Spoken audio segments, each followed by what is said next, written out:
মহান স্বাধীনতা দিবসে জাতির শ্রেষ্ঠ সন্তান বীর শহীদদের প্রতি শ্রদ্ধা জানাতে পুরোপুরি প্রস্তুত সাভারের জাতীয় স্মৃতিসৌধ।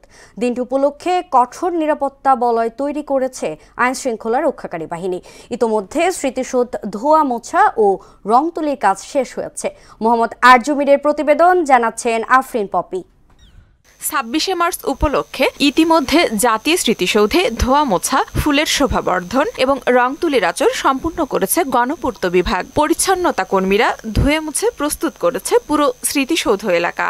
আমরা চারা লাগাইতেছি, গাছে পানি দিতেছি, গ্রুপ নিরি করছি, তারপরে ওই যে ঘাস কাটা লাগতেছে, পরিষ্কার রাখতেছি।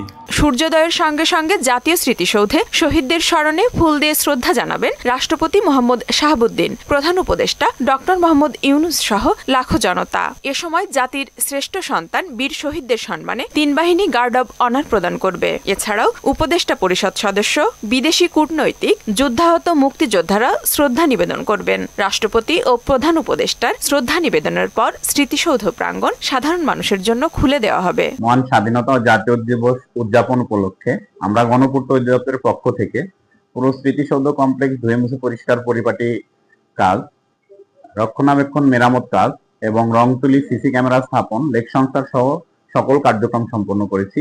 শ্রদ্ধা নিবেদনে জাতীয় স্মৃতিসৌধের সকল প্রস্তুতি সম্পূর্ণ করেছে গণপূর্ত বিভাগ। প্রতিবারের না এবারও ২৬শে মার্চ উপলক্ষে আমাদের এখানে ৩,৫০০ পুলিশ সদস্য মোতায়েন থাকবে।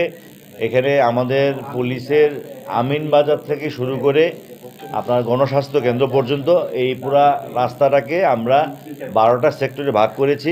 স্বাধীনতা দিবসকে ঘিরে আইন শৃঙ্খলা নিয়ন্ত্রণে প্রায় ৩৫০০ আইন শৃঙ্খলা বাহিনীর সদস্য মোতায়েন থাকবে। আফরিন পপি, মোহনা সংবাদ।